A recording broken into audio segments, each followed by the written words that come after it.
आमदार सत्यजित देशमुख यांनी चांदोली व वारणा प्रकल्पाचा प्रश्न विधानसभेत उपस्थित केला. शिराळा तालुक्यातील चांदोली व वारणा प्रकल्पाच्या विविध प्रलंबित प्रश्नांकडे राज्य सरकारचं लक्ष वेधण्यासाठी आमदार सत्यजित देशमुख यांनी महाराष्ट्र विधानसभेत आवाज उठवला. स्थानिक शेतकरी, प्रकल्पग्रस्त आणि नागरिकांच्या समस्या तातडीने मार्गी लावाव्यात अशी मागणी त्यांनी केली. चांदोली धरण परिसरातील पुनर्वसन, पाणीपुरवठा, सिंचन हक्क तसेच वारणा प्रकल्पातील अपूर्ण कामं, कालव्यांची दुरुस्ती आणि निधी अभावी रखडलेली विकास कामं याबाबत आमदार देशमुख यांनी सविस्तर मांडणी केली.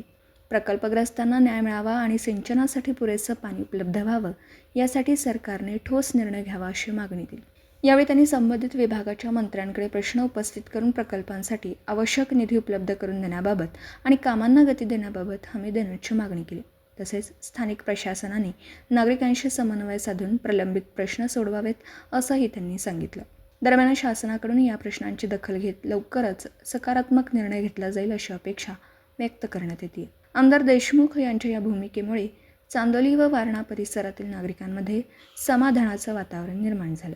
पत्रकार राजेंद्र शिंदे, झी न्यूज.